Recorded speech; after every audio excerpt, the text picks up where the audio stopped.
Did you know only 25% of jobs are actually advertised? So how do you get to hear about the rest? Joining me now with some advice on that is careers expert Tom O'Neill. Thanks very much for joining us. Great to be back. Is that a real stat or did you make it up? No, real stat. Yep. Yeah, it's covered in a range of different places. What Colour's Your Parachute is one of the world's #1 selling books, 10 million copies sold, and that talks about the hidden job market in there, and really just trying to tap into where everyone else doesn't tap into.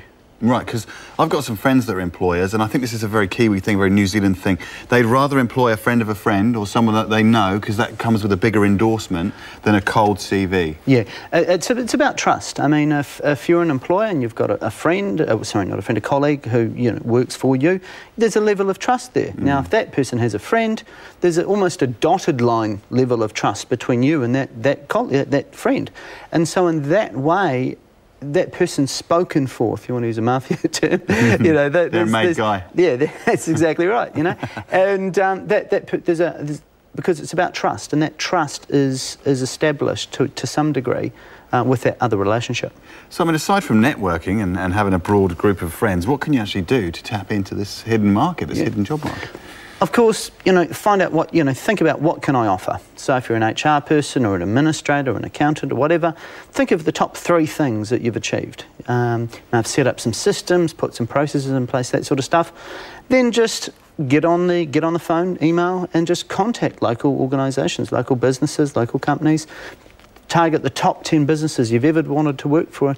Phone them direct. So you're suggesting that I get on the phone and I go, "Hi, I'm Rod, I've done this, that and the other, and have you got any jobs going?" Does that really work? Absolutely. I wrote an article last week for the Herald, and in it I talked about the hidden job market, and 80% of the employers I surveyed thought it was a great idea. 20% didn't. What, because you're showing that you're proactive and that you're keen? Is that half the battle? Absolutely. Right. I mean, it's showing that you are interested. You, A, care about their company. You see that as an employer of choice. B, you're a person with a lot of enthusiasm. And C, you're committed to getting stuck in and doing things. Suddenly, 50% of the decision-making is already made by that one phone call or that, that one email and then follow-up. What's the best one? The phone call, the email, Yeah, the CV, drop the CV in? Yeah, best way to do it. It does depend on the industry. For example, let's say you want to get some bar work. Well, obviously, just rock up and present yourself well and away you go. But generally speaking, sort of in a corporate-y type environment, rock up, send your email, email them, and then follow up with a phone call. Just introducing yourself. I understand that there's probably a 1 to 5% chance that things will go anywhere, but all you need is that one person to say yes, and you've got a whole new career. Now, I love talking about me, but I can imagine some people would be slightly put off. You make a phone call, you go, "Well, look, yeah, I've done this." How do you get that right tone, and what do you say? Again, it's thinking of those 3 things, over your career. What are 3 things you've done that you're really proud of?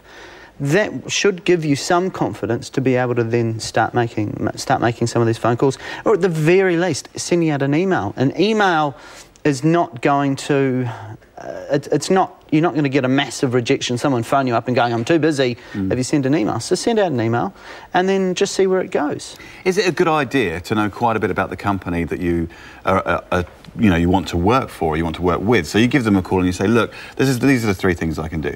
Why I'm giving you this call is because I like the way you guys do this, and this." Is that a good thing to do? Absolutely, 100%, because suddenly you're honouring that employer. You're making them go, "Oh, wow, flip, they have done their homework." So all you're doing is reinforcing that you're a great candidate. What about, I try and stay away from the HR department, really, but are they an avenue you should go down? No. I'm a former HR consultant myself, so I can say this with full authority. HR are there for the jobs that are currently available, right? If you're a really top sales rep, for example, but there's no jobs, HR will say, "Sorry, no jobs." But if you go direct to the decision maker, the sales manager, and you do your top 3 things, suddenly they'll go, "Wow, this person's amazing." Right. And they're the one with the budget, they're the one that can free up the resources to potentially bring you on board. There you go. Thank you very much, Tom. Real pleasure. Illuminating. It's nice to know that you should steer clear of the HR department. Now, if you want more information about tapping into that hidden job market, go to our website.